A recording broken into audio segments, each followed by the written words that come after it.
Tu Santo. Amén. Amén.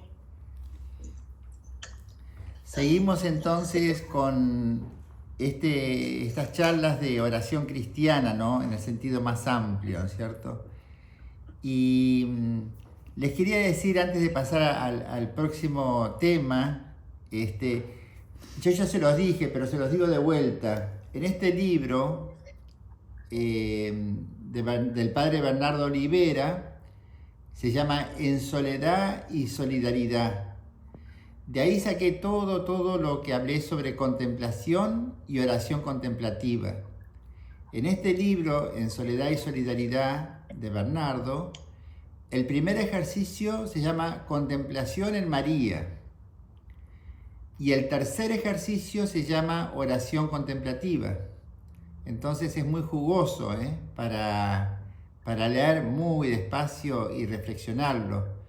Es muy jugoso. Yo les quería decir esto para mostrar las fuentes donde ustedes pueden ir para seguir reflexionando, ¿no?, sobre estos temas. Bueno, esto me da tranquilidad haberlo dicho porque ya se puede ir profundizando en estos temas con esas lecturas. Hoy quiero dar un paso más y mostrar concretamente la vida de un santo contemporáneo, para mostrar todo esto que nosotros hemos visto. La otra vez yo le decía, bueno, hemos visto la noche, les prometo que la próxima vamos a ver el día, así que hoy les voy a hablar del día. Ya pasamos la noche y estamos festejando que estamos en el día. Entonces les voy a hablar de un santo que todos ustedes conocen, es Carlos de Foucauld. Carlos de Foucauld. Les muestro este libro porque en la tapa está la foto. ¿Ven la foto de este santo? Carlos de Foucauld. Por eso les muestro el libro, porque no encontraba otra foto más que esta. Y es una foto muy característica de él, parado ahí al lado de su ermita. Lo pinta por entero. Tenés que acercar el libro o algo porque no se ve la tapa. Ahí se ve. Ahora ¿Se ve mejor? atrás. Muy bien, ese es Carlos de Foucauld. Ahora voy a hablar de su vida y después de sus escritos, que hablan sobre la oración, ¿no? Vamos a seguir viendo oración contemplativa, pero a la luz de la vida de Carlos de Foucauld. Primero les quiero contar su vida, unas palabras, y después sus enseñanzas sobre la oración contemplativa. Eso es lo que vamos a hacer hoy. Su vida. Carlos de Foucauld nació en Estrasburgo, Francia, en 1858. 1858. A los 6 años queda huérfano de papá y de mamá, de padre y madre. 6 años queda huérfano. El padre se enferma, se muere, la madre se muere también de enfermedad. Y a los 6 años ya es huérfano. Entonces, él y su hermana, una hermana menor eran 2 hermanos, él y una hermana menor, van a vivir a lo del abuelo materno. Viven en el padre de la mamá, el abuelo. Este abuelo materno de Carlos era militar y era muy bueno con Carlos. Dicen algunos, demasiado bueno, demasiado blando, aunque era militar. Con Carlos parecía su debilidad, ¿no? Creo que le hacía recordar a su hija, la mamá de Carlos, al abuelo. Bueno, los trató muy bien, ¿no? Los cuidó mucho el abuelo.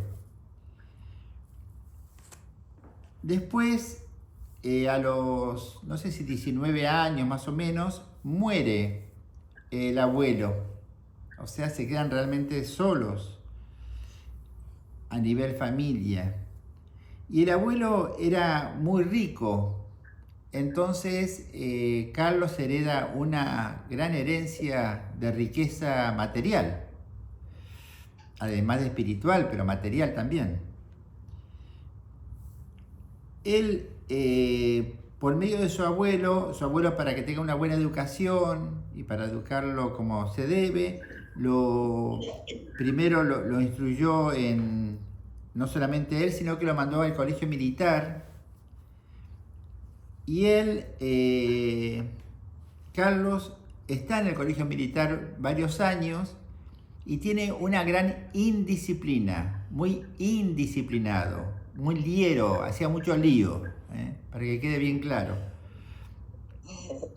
Entre otras cosas que hacía en su juventud, además hacía fiestas, organizaba fiestas, porque tenía mucho dinero.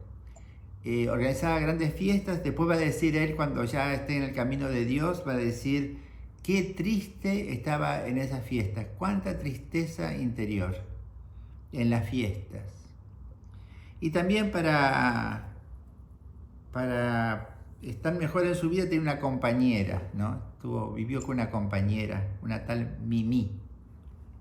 Y seguía en el ejército, así que tenía una especie de doble vida en cuanto a indisciplina, más que nada, ¿no? Tuvo muchos problemas de indisciplina en el ejército. Bueno, viajó a Argelia con el ejército, creo que se la llevó a Mimi también a Argelia, y ahí estuvo un tiempo. Fue creciendo y gastaba tanto la plata que sus familiares se la empezaron a administrar, judicialmente lograron administrar la plata para que no se la gaste de una. A ese ritmo de indisciplina vivía Carlos de Foucauld. Él lo va a recordar siempre en sus escritos. Esto tendría 20 años, ¿no? Cuando ya era mayor y disponía de su dinero en parte, por otra parte la administraba a su familia, gracias a Dios. Después, bueno, estuvo en Argelia como militar indisciplinado. Después deja el ejército y hace algo que es original, porque estando en Argelia va a Marruecos, que queda al lado de Argelia, al norte de África. Son todos lugares de colonias francesas, así que él, siendo francés, se sentía muy en su casa, ¿no? Y va a Marruecos y hace algo muy original. Hace un estudio geográfico, se disfraza de judío para poder estar en Argelia y ser respetado,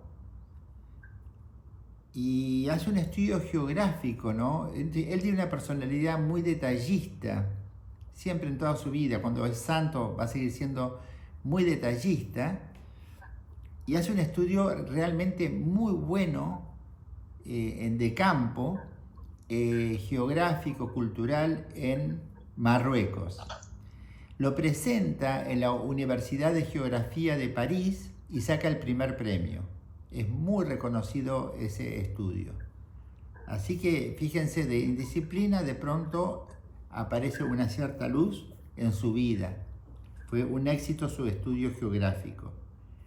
Pero tuvo algo mucho más importante en esa experiencia. En esa experiencia, cuando tenía 20 y tantos años, haciendo esa experiencia, él veía al pueblo musulmán, al Islam, muy religioso, que siempre cumplían sus horarios con las oraciones, que se ponen de rodillas y se inclinan totalmente hacia el frente, se postran ante Alá.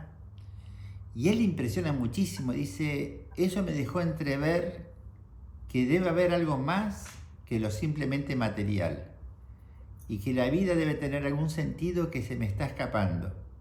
Eso fue el primer toque religioso que tuvo en su juventud. Entonces vuelve a París de toda esa experiencia, y él se escribía mucho con una prima de él que se llama María Bondi. Y esta María era muy religiosa y muy sana como persona. O sea, tiene una religiosidad muy equilibrada, muy equilibrada. Entonces, y siempre le pasaba libros, y por supuesto él antes no les daba bolilla a los libros Carlos, de su prima. Pero ahora le dice a su prima que sí, que le dé libros, empieza a leer libros católicos, y le dice que quiere que le presente un sacerdote porque quiere aprender religión, dice. Entonces su prima conocía al padre Ubelín de la iglesia San Agustín en París y le dice, mirá, anda a ver ese sacerdote, el padre Ubelín, que te puede instruir. Entonces él va, tenía 28 años Carlos, 28 años. A los 28 años va a confesarse, va a hablar al confesionario con el padre Ubelín. Le dice, padre, yo quiero aprender de religión católica porque me está interesando. Entonces el padre, que era un experto confesor, le dice, bueno, vos confesate. Y él se confiesa. De golpe está confesando sus pecados. Y se confiesa con el padre Ubelín. Y luego el padre Ubelín dice, bueno, ahora anda a comulgar. Había una misa, dice, anda a comulgar. Y lo mandó a comulgar. Entonces, este encuentro a sus 28 años con el padre Ubelín fue su conversión. Y él dirá después, apenas supe que existía un Dios, supe que iba a vivir nada más que para Él. Nada más que para Él iba a vivir. Y así fue. Ese día del encuentro con el padre Ubelín, que fue su director espiritual toda su vida, hasta que murió el padre Ubelín, fue el día de su conversión y el día de su vocación, enteramente a Dios. Entonces el padre Ubelín le dice, bueno, andá si querés a Tierra Santa en peregrinación, ¿no? Le sugirió eso el padre Ubelín. Y bueno, Foucault va a Tierra Santa y recorre muchos días Tierra Santa, pero reinteresado, pues ya estaba, que ardía en su corazón la espiritualidad cristiana, o sea, el Espíritu Santo, ¿no? Estaba a full. Y va a Tierra Santa y bueno, lo vive muy bien, ¿no? Muy bien. Pero se enamora especialmente de Nazaret.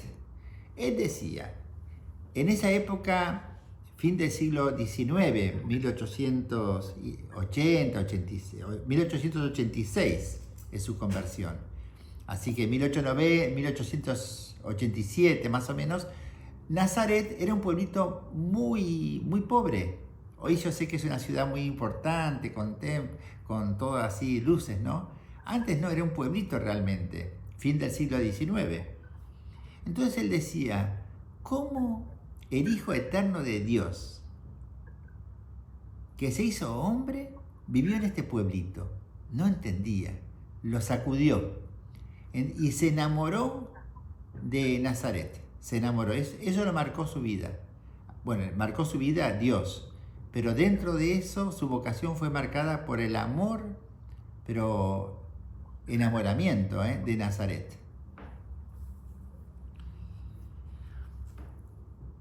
Vuelve de Nazaret, vuelve de esta experiencia en Tierra Santa, va a ver al padre Ubelín y quiere ser monje. Había leído sobre los trapenses. Entonces quiere ser trapense, le dice que sí el padre y se hace trapense. Y fue durante 7 años trapense. Y él elige la trapa más pobre. Primero va a una trapa en Francia, pero después a los 6 meses pide ir a la trapa más pobre que exista. Y va a una en Oriente Medio, en Medio Oriente, la trapa más pobre entre todas las trapas. Ahí estuvo en la trapa 7 años, pero tenía una vocación dentro de él de una mayor pobreza. Y le decía a estos trapenses, acá se vive demasiado bien. Imagínense, en la trapa más pobre, él diciendo eso. Y entonces Es que era una vocación lo que tenía él, más que otra cosa. Tenía una vocación que todavía se tenía que desarrollar. Y esto tiene que ver con Nazaret, porque él quería más pobreza y más vivir como los pobres. Estando en la trapa, un día lo envían a un responso, había muerto alguien a un ranchito, y cuando él ve la viuda con sus niños, había muerto el hombre de la casa y de la familia, y cuando ve la viuda con los niños, dice, esto es pobreza, esta es la pobreza. Bueno, todo eso va despertando su vocación hacia vivir y reproducir la vida de Jesús en Nazaret. En Nazaret. Él decía, hay 3 tipos de vida. La vida pública de Jesús, que es muy conocida. Está la vida del desierto, que son los monjes que se retiran al desierto. Pero falta una vida que viva Nazaret. Y él quería encarnar esa vida en Nazaret. Entonces va a vivir a Nazaret. Deja la trapa y se va a Nazaret, a ese pueblito pobre, que era a fin del siglo XIX. Y se hace portero de las monjas clarisas. Entonces las monjas clarisas lo toman de portero y de jardinero y de ayuda un poco de todo. Pero se las pasaba en adoración en la iglesia y trabajando también en el jardín, atendiendo algunas necesidades materiales. Y ahí con las clarisas él vive donde se guardaban las herramientas del jardín. Acomoda un poquito y hace de ese lugar donde se guardan las herramientas del jardín, hace su casita y su capilla. Todo ahí. Esa es su vida en Nazaret durante 3 años. Pero ahí, estando en Nazaret, después vamos a leer unos escritos, les voy a compartir unos escritos que también son de Nazaret y de la trapa, sobre la oración. Y estando en Nazaret, él dice, no, pero esto es para todo el mundo, porque se da cuenta él que tiene una vocación y una misión de llevar esta vida para otros. Entonces, con su alma inquieta, deja Nazaret, se hace sacerdote antes, pues las monjas siempre le decían que sea sacerdote, porque era obvio que tenía que ser sacerdote, porque él amaba la Eucaristía, pero él decía que no, que era indigno. Hasta que se convence que, aunque era indigno, se convence que si él era sacerdote podía celebrar la Eucaristía y llevar la Eucaristía a los pueblos lejanos que no conocen a Dios. Y ahí se le despierta la misión de llevar Nazaret hasta los últimos lugares donde haya gente no cristiana, para dar testimonio con su presencia de Cristo y que la Eucaristía irradie esos lugares con la gracia eucarística. Con solo estar en la Eucaristía ya estaba. Y su manera de transmitir a Cristo era amar a la gente en amistad, ser amigo. Y él decía, si me ven que soy buena persona, van a pensar, el Dios de esta persona es bueno. Eso era todo su razonamiento. Si amo, van a decir, el Dios de este hombre es amor. Y así fue lo que hizo. Va al norte de África, a Argelia, y después está de vuelta a Marruecos, y está en un lugar que se llama Beni Abbès, que creo que es en Marruecos, Beni Abbès, cerca del Sahara, del desierto del Sahara. En Beni Abbès era un cruce de caminos, entonces él hace su ermita ahí, adora al Santísimo porque ya era sacerdote, adora el Santísimo y atiende bien a los peregrinos o a los viajantes, se hace amigo de los viajantes, más que nada. Y por supuesto los ayuda. y esa es su vida en Beni Abbès. Él tenía amigos franceses militares, como eran colonias francesas, y un amigo muy amigo de él, y él se escribía muchas cartas, era muy escritor, escribía cartas, tanto a sus primas, su hermana, como a estos militares. Y uno de los militares, muy amigo de él, le dice, mirá, Carlos, del otro lado del Sahara hay un pueblo, el pueblo se llama El Hogar, es como un oasis, el oasis del Hogar se llama, que están los tuaregs, que son nómades, y ahí no hay nada, ni un sacerdote, pero ni pintado, nada. El otro lado del Sahara, eran 2000 kilómetros de Beni Abbès. Y entonces él se convence y se va. Y se va a vivir al Sahara, al Hogar. O sea, cruza 2000 kilómetros del Sahara, por supuesto con una caravana. Siempre rezaba la misa, que era lo más importante para él. Y llega al Hogar, donde están los tuaregs. Bueno, ahí vive muchos años hasta que muere. Hasta que muere el 1 de diciembre de 1917. 1 de diciembre de 1917. Por eso el 1 de diciembre es su fiesta, ¿no? La fiesta de San Carlos de Foucault. Hoy santo, ya canonizado. En Tamanrasset hace esa experiencia, ¿no? de vivir adorando a la Eucaristía, día y a veces noches, postrado ahí o sentado, o meditando los evangelios. Ahí, además de trabajar manualmente, porque hacía sus ermitas y ayudaba, hizo una especie de fortín porque había como guerrilleros en la época esa, y él los quería defender de los tuaregs. Y para defender a los tuaregs, que eran nómades, pero gente tranquila, de la gente guerrilleros, hace un fortín, pero lo hace también con sus manos, ¿no? O con otras ayudas también, pero también él trabajaba mucho manualmente, como buen monje, que había sido trapense, ¿no? Entonces, y también estudia mucho la lengua tuareg. Tal es así que traduce del francés al tuareg, los 4 evangelios, los evangelios, para que tengan la palabra de Dios los tuaregs. Y al mismo tiempo, Pueden silenciar. me piden si pueden silenciar los micrófonos. Gracias. Y también la literatura tuareg la trabajó mucho y la tradujo, poesías. Entonces entró mucho en la cultura tuareg.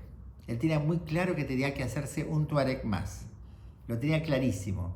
Y era muy amigo. Y es gracioso porque él amaba la soledad, pero la amaba. De día y de noche la amaba.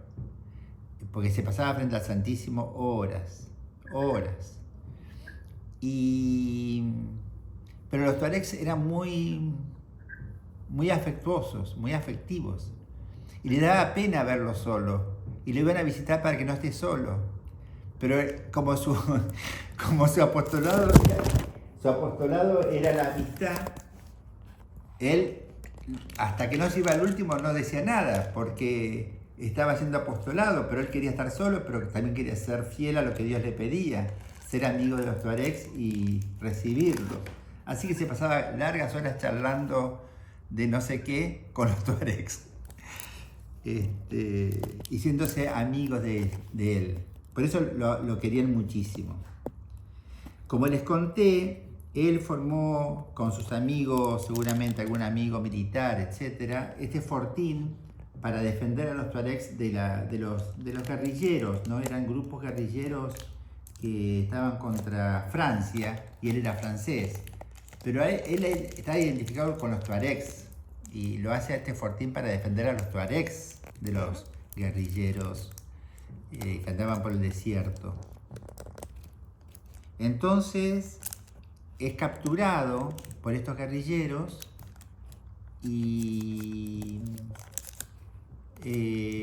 un muchacho joven se queda cuidando que no se escape este Carlos de Foucauld y apuntándole, ¿no? Durante horas. Parece que viene la noche, no sé bien, y viene un cartero con las cartas del día para el lugar, y se asusta este muchacho con los ruidos de este que entraba o que golpeaba la puerta. Y de nervios le tiró un tiro a Carlos de Foucauld y lo mató. Así muere el 1 de diciembre de 1917 Carlos de Foucauld. Unos días después de su muerte, encontraron tirada en la arena, se le había caído una custodia chiquita, como una teca, con la Eucaristía, ¿no? Muy simbólico, ¿no? Muere solo en el desierto, adorando la Eucaristía. Él siempre quería fundar y fundar. Escribió como 7 reglas de vida para hermanitas, para hermanitos, para laicos comprometidos, para sacerdotes que quisieran ir. De todo. Y por suerte, porque después de su muerte sucedió lo siguiente. ¿Cómo es la providencia? Un escritor de París, llamado René Bazin, encuentra, porque los amigos de Foucauld van a buscar sus cosas al desierto y lo traen a París. Y entre esas cosas traen los escritos de Foucauld. Este escritor, René Bazin, lee los escritos de Foucauld, escucha los testimonios de sus amigos y escribe un libro que se llama El explorador del Sahara. El explorador del Sahara. Esto fue como si fuesen, no sé bien, pero unos 15 años después de la muerte de Foucauld. O sea, alrededor de, por decirlo, 1930, más o menos. Y este libro se hace un bestseller en París. Es muy vendido. El explorador del Sahara. Es una vida tan original, tan heroica, que se vendió muchísimo el libro y estaba bien escrito. Bueno, lo lee un seminarista de París que se llamaba René Voillon. Y este seminarista se copa con este libro, El explorador del Sahara. ¿Por qué? Porque encuentra toda la espiritualidad riquísima que había en este libro. Entonces le dice al superior del seminario que quería irse a vivir así, al Sahara, y bien de seminaristas, ¿no? Entonces el rector, muy sabio, le dice: mirá, vos seguí leyéndolo y practicá todo lo que te enseña, que está muy bien. Y el día que seas sacerdote, si querés, te vas para allá. Te haces hermanito de Jesús. Y se le juntaron durante el seminario otro grupo de seminaristas, eran como 5 o 7 seminaristas. Cuando se hicieron sacerdotes, se fueron al Sahara, a Argelia, primero Argelia. Y ahí fundaron los Hermanitos de Jesús, con una de las primeras reglas que había escrito Carlos de Foucauld. Después van a vivir otra de las reglas, porque había escrito varias reglas. Como era muy detallista y muy trabajador, no paraba Carlos de Foucauld de escribir. Bueno, eso pasó con René Voillon, que es verdaderamente el fundador de los Hermanitos de Jesús, basado en los escritos, porque Foucauld murió solo porque quiso seguirlo uno que se llamaba Pablo, y pobre Pablo estuvo unos meses y no dio más. Era imposible seguirlo. Entre lo poco que comía, lo poco que dormía y lo mucho que trabajaba, Pablo se enfermó y se tuvo que volver a su casa. Así que el único que intentó vivir se enfermó de cansancio Y así que vivió y murió solo, habiendo escrito como 7 reglas de vida. Él quería ser fundador y murió solo. Pero la semilla que cayó en tierra y que murió como la semilla de trigo, después dio frutos. Están en los 5 continentes hoy día. Bueno, en ese entonces, cuando René Bazin escribe su libro que fue bestseller, lo lee una mujer llamada Magdalena, que va a ser la hermana Magdalena después. No lo conocía a Guillaume, la hermana Magdalena, pero ella dice, yo quiero fundar las Hermanitas de Jesús. Y entonces se juntó con unas compañeras y se fueron a Argelia a vivir como Hermanitas de Jesús, como decían las reglas de vida de Carlos de Foucault. Y se conocen con René Guillaume. Parece una novela, pero es verdad. Se conocen con René Guillaume y la hermana Magdalena. Y se hacen muy amigos. Y se escriben.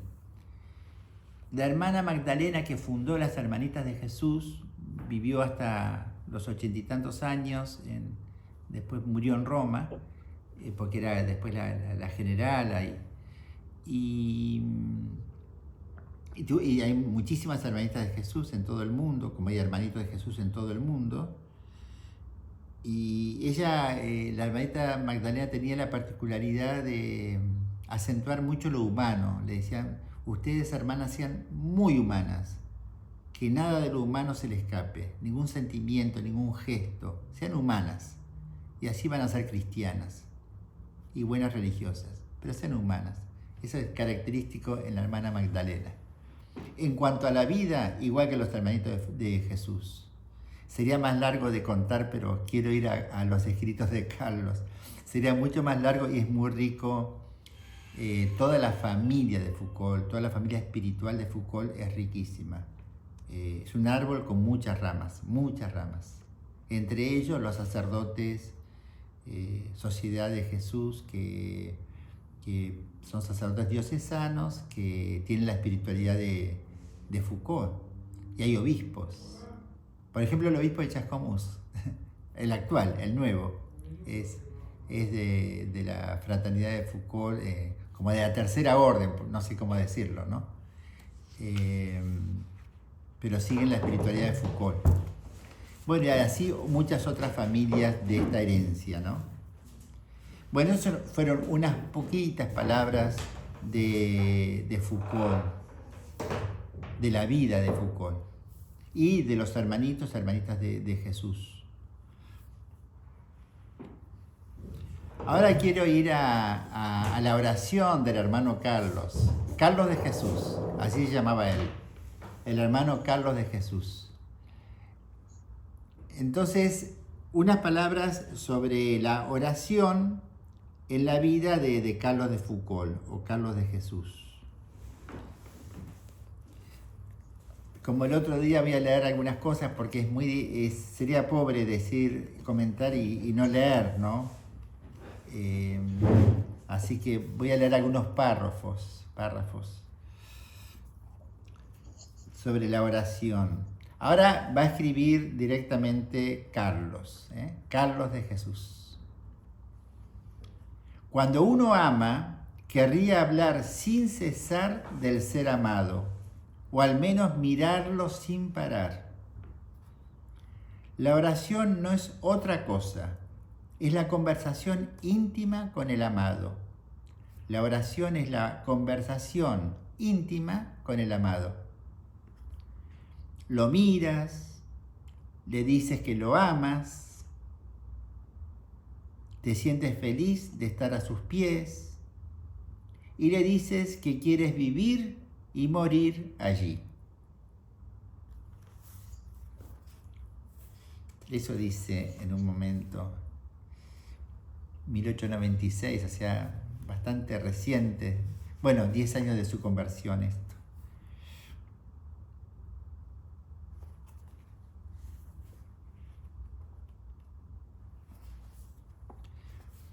Otra parte que subrayé, ¿no? De lo que dice. Esto es él se sentaba ahí en la arena, en su ermita, y muchas veces meditaba el Evangelio, muchas veces, muchas noches, meditaba largamente el Evangelio, y como le gustaba escribir, lo ponía por escrito muchas veces. Ahora va a meditar sobre un pasaje de Marcos 1:35, que dice así, el Evangelio dice así: de madrugada, cuando todavía estaba muy oscuro, se levantó, salió y fue a un lugar solitario, y allí se puso a hacer oración. Dice el Evangelio de Marcos sobre Jesús. Y él medita: hagamos como nuestro Señor, levantémonos de madrugada, cuando todo está en calma a nuestro alrededor, cuando el silencio, las tinieblas, las sombras envuelven todavía la tierra y a los hombres. Y en medio de este recogimiento universal, de este sopor en que todo está sumergido, levantémonos, velemos para Dios. Elevemos hacia Él nuestros corazones y nuestras manos. Derramemos nuestras almas a sus pies. Y a esta hora en que la intimidad es tan secreta y suave, estemos a sus rodillas y gocemos íntimamente con nuestro Creador. Qué bueno es Él al permitirnos estar a sus pies cuando todo duerme. Qué bueno es al conceder a esta pobre criatura esta intimidad con su soberana majestad, con su inefable belleza. Alegrémonos con toda nuestra alma de momentos tan afortunados, de un favor que excede todas las palabras, de un favor del que ni los santos ni los ángeles son dignos. Ven, así pasaba muchas horas de la noche, y a veces la noche entera.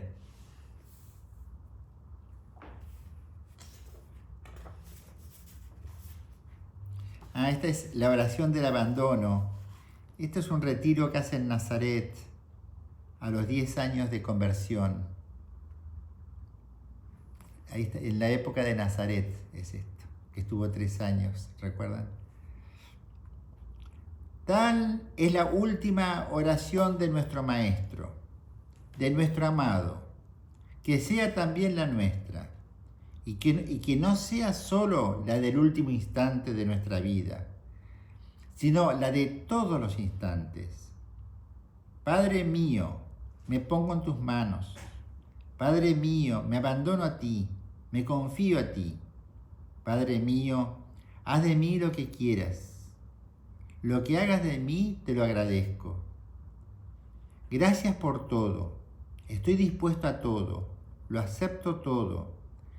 Te doy gracias por todo, con tal de que tu voluntad se cumpla en mí y en todas tus criaturas, en todos tus hijos, en todos aquellos a quienes ama tu corazón.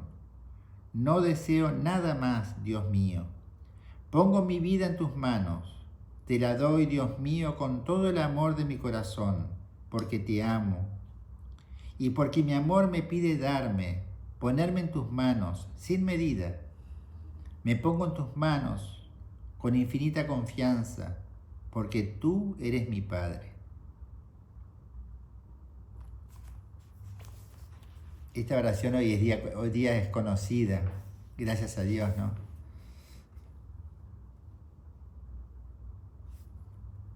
Otro pequeño párrafo que subrayé, ¿no? Esto se lo dice Jesús a él. Jesús le dice a Carlos: cuando oréis, tenéis que desear todo lo que yo quiero, solo lo que yo quiero, como yo lo quiero, y en la medida en que yo lo quiero. Padre mío, que se haga tu voluntad. Esta es la oración que haréis eternamente en el cielo. Padre mío, que se haga tu voluntad. Eso se lo dice Jesús.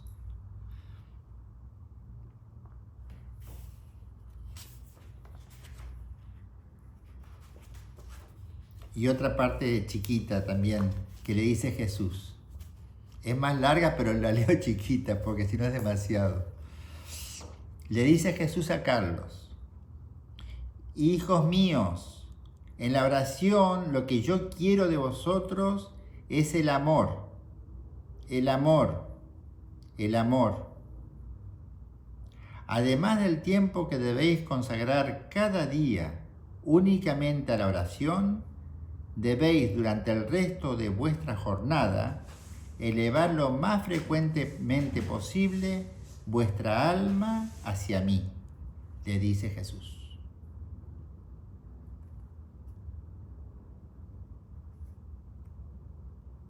Como decíamos el otro día, ¿no? La oración no es cuestión de tiempo, sino de amor.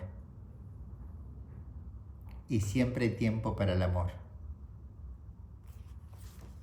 Y este es un testigo, ¿no? Carlos de Jesús. Bueno, ahora paso a otro libro. Este libro es muy querible, porque son los escritos de Carlos de Foucault, los escritos espirituales. Y así se llama, se vende en las librerías, se llama Escritos Espirituales de Carlos de Foucault. Yo tengo una versión muy antigua, ¿no? Pero están en cualquier librería hoy día.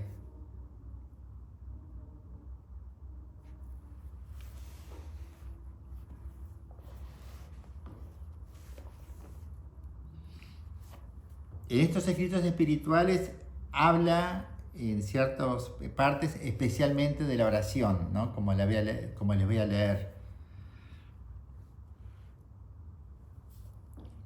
Son siempre, en estos escritos especialmente en los escritos espirituales de Foucault, son meditaciones de los evangelios, que como ya les dije, él hacía tranquilo. Digo tranquilo porque con horas, no era el problema las horas para él. De día y de noche, la meditación de los evangelios frente a Jesús, Eucaristía. Esta es una meditación cortita, ¿no? Sobre Mateo 6, versículo 6, que dice así: Jesús dice: cuando hagáis oración, entrad en vuestro aposento y cerrando la puerta, rogad en secreto a vuestro Padre. Y dice Foucault: aquí el Señor nos da el precepto de la oración en soledad, encerrarnos en nuestro aposento, solos, y rogar en lo secreto a nuestro Padre. Además de la oración ante el Santísimo, muy agradable a Dios, y de la oración en común, por la cual nuestro Señor está en el medio de los que se reúnen en su nombre, practiquemos con gran afecto todos los días la oración en secreto y soledad, en la cual solo el Padre Celeste nos ve, estando absolutamente solos delante de Él, ignorados de todo el mundo, conversación a solas, secreto delicioso, libertad del corazón, lejos de todas las miradas, en el regazo de nuestro Padre.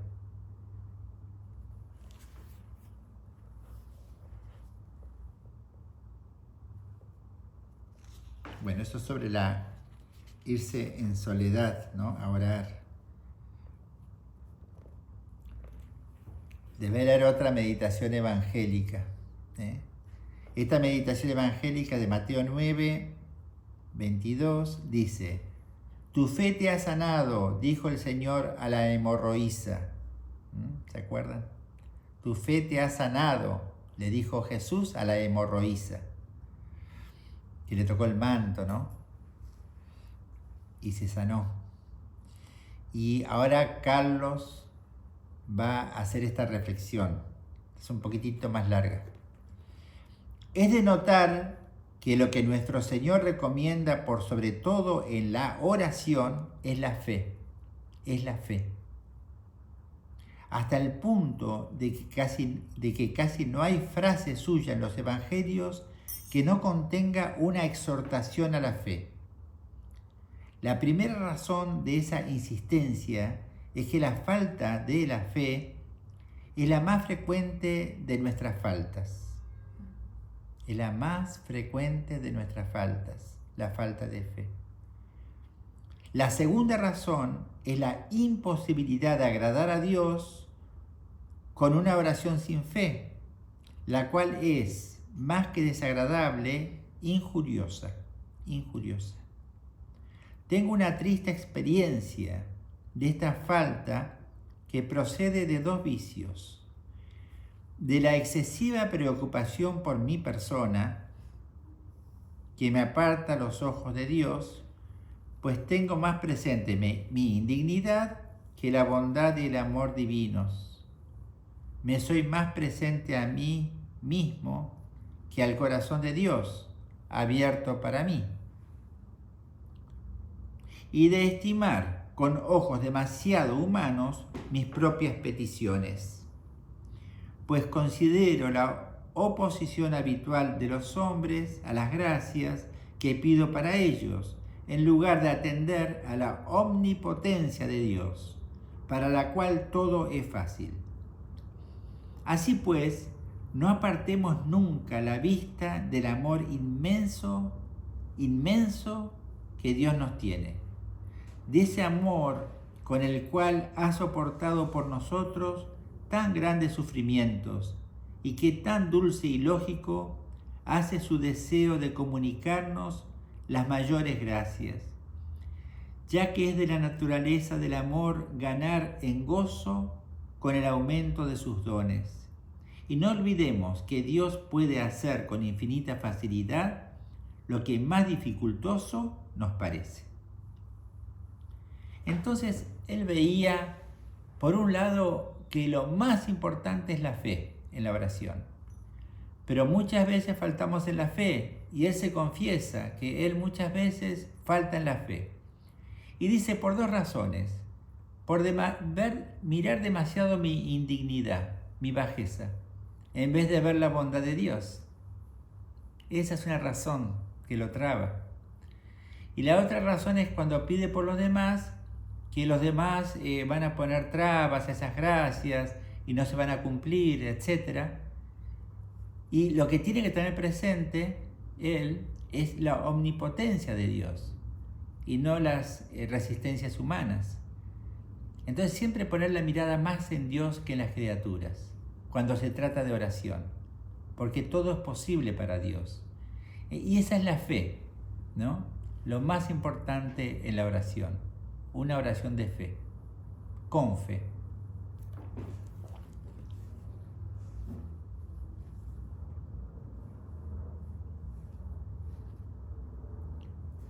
Una más.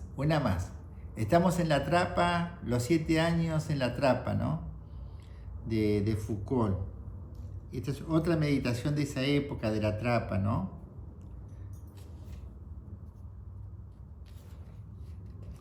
Voy a leer una partecita nomás porque es muy larga. Entonces voy a leer una parte que subrayé. Es el Evangelio de San Mateo 14:23, dice: subió a un monte solo a orar, y cuando vino la noche estaba él allí solo, Jesús. Y dice Carlos sobre esto: nuestro Señor hace oración a solas y de noche. Es un hábito en él, pues muchas veces el Evangelio nos repite: y se retiró solo a orar durante la noche. Sigamos su ejemplo y aficionémonos a velar solos en la oración, delante de nuestro Padre, cuando todo duerme sobre la tierra. Si es dulce a los que se aman estarse frente a frente en medio del silencio, cuando la sombra y el reposo universal cubren la tierra, cuánto más dulce es para el alma, en esas mismas horas, estarse a solas con su Dios. horas de incomparable felicidad, horas benditas que hacían que San Antonio encontrase las noches demasiado cortas. San Antonio Abad, ¿no? Encontraba las noches demasiado cortas, porque se las pasaba en oración. Estas son algunas notas de los escritos espirituales cuando era trapense. Hay muchas más, ¿no? Muchas. Debe leer una que es unos años después, cuando deja la trapa y va a vivir con las Clarisas a Nazaret, 3 años en Nazaret. ¿Se acuerdan que vivía ahí donde guardaban las herramientas? Esa era su casita. La acomodó, ¿no? Hizo su casita y su altar con su Eucaristía. Y en esa época también hacía lo mismo, se pasaba largas horas frente al Santísimo meditando el Evangelio.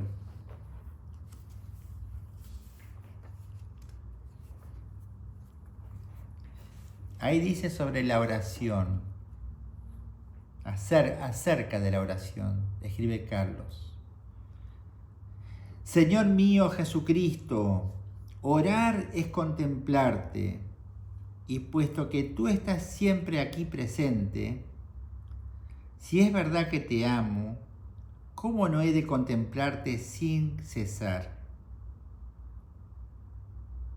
El alma enamorada puesta delante de su bien amado no puede quitar de él sus ojos. Enséñanos a orar, como decían los apóstoles. El lugar y el tiempo son propicios. Estoy solo en mi celda. Es de noche. Todas las cosas duermen. Solo se escucha aquí la lluvia y el viento. Y a lo lejos el canto de algunos gallos que me recuerda, tristemente, la noche de tu pasión. Enséñame a orar, Dios mío, en el recogimiento de esta soledad. Bueno, acá le contesta Jesús, Le contesta Jesús. Sí, hijo mío, hay que orar siempre. La oración debe acompañar todos tus actos. Y así leas, trabajes, camines, comas o converses. Siempre habrás de tenerme a la vista. Y has de mirarme continuamente. Y aunque no siempre me hables, sino solo cuando puedas, no dejes nunca de mirarme. No dejes nunca de mirarme. Después sigue Carlos. La oración es la conversación familiar del alma con Dios. Y solo eso. La conversación familiar del alma con Dios. Y solo eso. La oración no implica la meditación propiamente dicha, ni consiste en el rezo de las llamadas oraciones vocales, pero acompaña en mayor o en menor grado a la meditación y al rezo.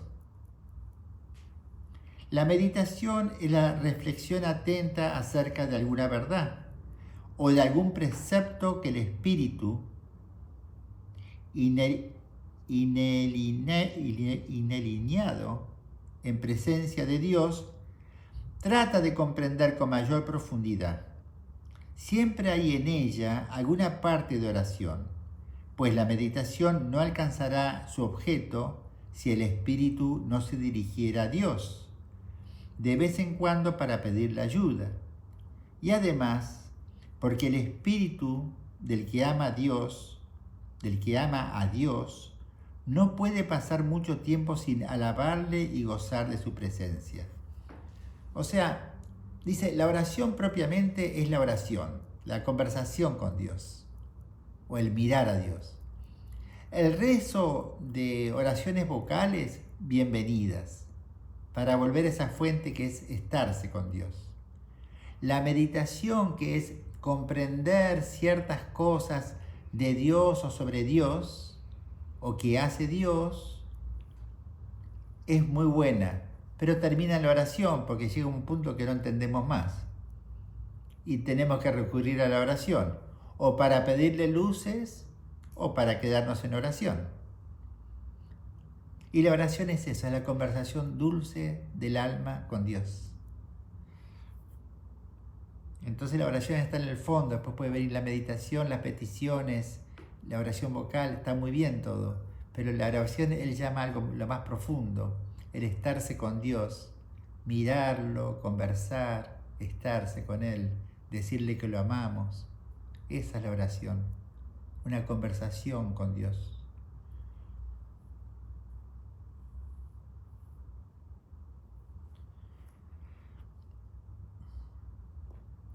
Tus oraciones vocales, bueno, acá de vuelta habla Jesús, a Carlos. Tus oraciones vocales, el rezo de las horas canónicas, tu rosario y tu Vía Crucis me agradan y me honran. Por eso los apruebo y los recibo como un ramo de flores que tú me ofreces. Y te digo que a pesar de tu pequeñez, constituyen un muy hermoso y muy divino obsequio. A pesar de tu pequeñez. O podríamos decir gracias a tu pequeñez. Eres, por cierto, muy pequeñito, hijo mío, pero mi bondad te permite tomar y ofrecerme las mejores rosas de mi jardín. Pero mi bondad te permite tomar y ofrecerme las mejores rosas de mi jardín. Y así en media hora o en 3/4 de hora, y sobre todo cuando pones más tiempo en hacerlo, consigues formar un ramo maravilloso. Junta más flores cuanto más pasa el tiempo. Y le ofrece a Dios un ramo maravilloso de flores. Mucho me agrada ese ramo que tus manos me ofrecen, hijito mío, porque por muy pequeño y muy lleno de defectos que tú seas, no dejas de ser mi hijo y por eso te amo. Yo te he criado para el cielo y al rescatarte con su sangre, mi unigénito te hizo su hermano. Vale decir que te hizo aún más hijo mío que antes. Está hablando Dios Padre. Y puesto que también has escuchado su voz, la voz de Jesús, puedes decir en tu interior lo que yo mismo he dicho. Si tanto te amé cuando aún no me conocías, con más razón ahora, que aunque eres indigente y pecador, no es menos cierto que deseas agradarme. Aunque no pueden compararse mi grandeza y tu pequeñez, mi hermosura y tu fealdad, mi riqueza y tu miseria, mi sabiduría y tu ignorancia, tú ves que no por eso deja de interesarme el ramo que me ofreces cada día con las rosas de la mañana y de la noche. Me interesa porque esas rosas que te permito tomar en mi jardín son realmente muy bellas, y porque a pesar de tu pequeñez y tu maldad, hijito mío, yo te amo. Y él le responde a Dios: gracias te doy, Dios mío, por la claridad y la bondad de tus palabras. Bien veo ahora lo que antes no había podido concebir. Gracias, Dios mío, por esta noticia de tu gran bondad. Bueno, se ve que Dios lo confirmó en la oración, ¿no? Tendría uno de sus días, ¿no? Donde se sentía demasiado pequeño, indigno y pecador. Y ahí lo pone, ¿no? Muy transparente. Pero siempre insiste en poner los ojos en la bondad de Dios. Y es una trampa quedarse demasiado mirándose a uno mismo en su indignidad. Mejor ver la bondad de Dios. Un poquito la indignidad, pero mucho la bondad de Dios. como mucho la omnipotencia de Dios y no las trabas humanas, como nos enseñó. Siempre más Dios, porque es una conversación de dos, pero el otro es Dios. Bueno, siempre me paso de tiempo. Por no fijarme, son 8:05. Tengo más escritos, pero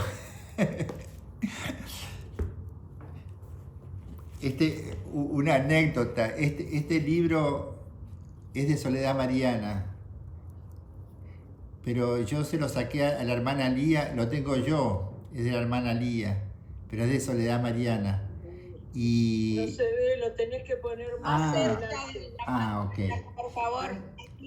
¿Ahora se ve? ¿Se ve? No, ponelo adelante de tu cara. Es que no se ve nada. ¿Ahora? No, ¿No? más abajito. Es por el... Bueno, Es el reflejo de la... es un libro igual negro, que no dice nada. Pero miren qué interesante, está escrito en 1940, este libro de la hermana Lía, es de Soledad Mariana. Está escrito en 1940 y miren qué interesante. ¿Sabe quién hace? Bueno, el prólogo lo hace el arzobispo de Salta, o sea que es una edición argentina. Roberto Tavela, de los años 40 en Salta. ¿Y saben quién hace el prefacio? René Bazin, el que escribió la vida de Foucault. Imagínense. Estos son los escritos que habían traído del Sahara los amigos de Foucault cuando él había muerto. Entonces fueron a buscar sus cosas. Y entre tantas cosas que encontraron, entre las pocas cosas, encontraron muchos escritos, un montón de cartas, escritos espirituales, de noche, de día, de todo. Y bueno, estos son los escritos espirituales de 3 momentos: cuando fue trapense, cuando fue servidor de las Clarisas en Nazaret y cuando fue misionero sacerdote misionero. Hay unos pocos escritos en este libro, de ahí, en Beniabés, en ya Marruecos, ¿no? Ya misionero, porque él quería llevar Nazaret al mundo entero, este espíritu. Pero lo interesante de Foucault es su intimidad con Jesús, su amor a la Eucaristía. Él decía, estoy pleno porque estoy con Jesús, María a un lado y José en el otro. Como estaba en Nazaret, estaba bien acompañado y adoraba a Jesús día y noche literalmente. Bueno, este fue un ejemplo, un testigo, un maestro, Carlos de Foucault. No sé si hay alguna pregunta o dudas.